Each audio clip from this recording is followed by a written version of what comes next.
Royals' 10th inning comeback stuns Blue Jays. KC's ninth straight series finale win highlights. In a game that had everyone on the edge of their seats, the Kansas City Royals pulled off a dramatic 7-4 victory over the Toronto Blue Jays on Sunday, proving that comebacks are never out of reach. But here's where it gets controversial.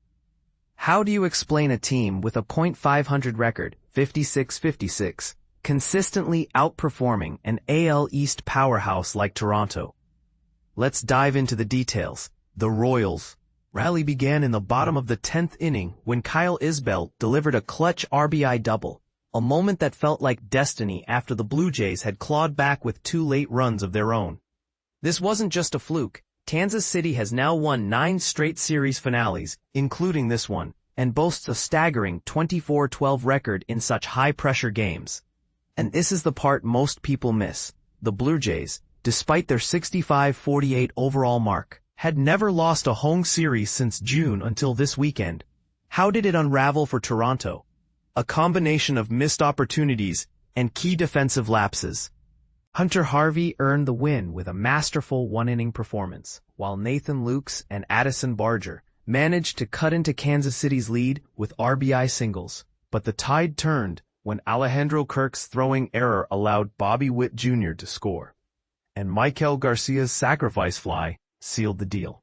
The Blue Jays' Joey Loperfido tried to keep his team afloat with 2 hits, including an RBI single in the 5th, but it wasn't enough. The real turning point, Isbel's game-winning double, came on the very first pitch he faced from Seranthony Dominguez, a blistering 96 mph fastball that slipped through the cracks. Looking ahead, both teams face intriguing matchups. The Royals' Bailey Falter, 3.73 ERA, will square off against the Red Sox's Brayan Bello, 3.19 ERA, while the Blue Jays' Eric Lauer, 2.68 ERA, takes on Colorado's Tanner Gordon, 4.85 ERA. But here's the question that keeps us up at night. Is Kansas City's series finale success a well-oiled strategy or just hot streak luck? And if you're a Blue Jays fan, are you worried about this 3-game losing streak at home? Sound off in the comments. We want to hear your take. Royals rally for 4th straight series win with stunning 10th inning comeback versus Blue Jays. The Royals are on a remarkable winning streak, having secured their 4th consecutive series victory. Toronto, energized by their recent acquisitions just before the trade deadline, the Royals embarked on a crucial road trip, eager to demonstrate that their strategy of adding talent rather than letting players go was indeed the right choice. They were fully aware of the challenges that lay ahead. What a way to kick off the journey!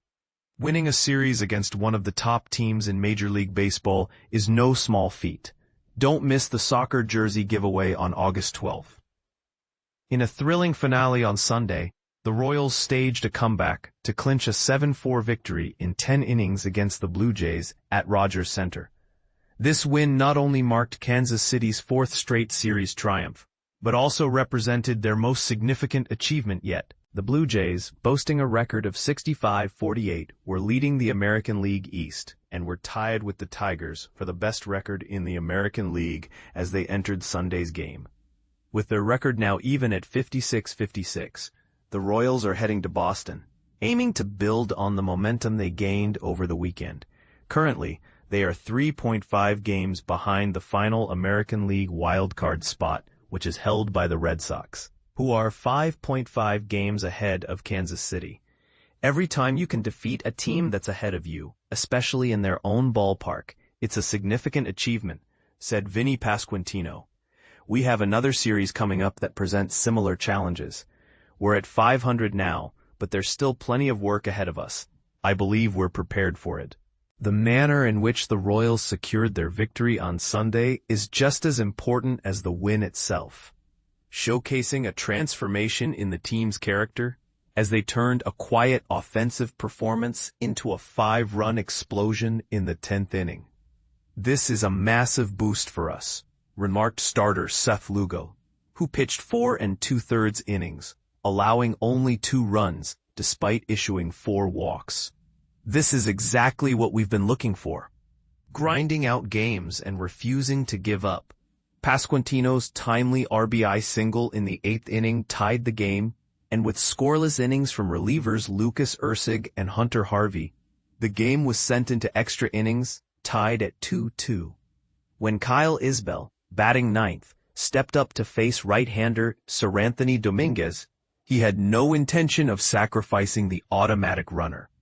Manager Matt Quatraro instructed Isbel to focus on hitting to the pull side, aiming for a hit rather than a productive out. As the visiting team, the Royals were looking to score more than just one run. The Blue Jays will have the same chance, Quatraro noted. The matchup with Izzy is favorable. It might be different against a tough lefty, but given how well he's been hitting, we have a lot of faith in him. Isbel, who had an impressive weekend with a 6-for-10 performance, validated his manager's confidence by driving a first-pitch fastball down the first baseline, past a Blue Jays infield that was anticipating a bunt.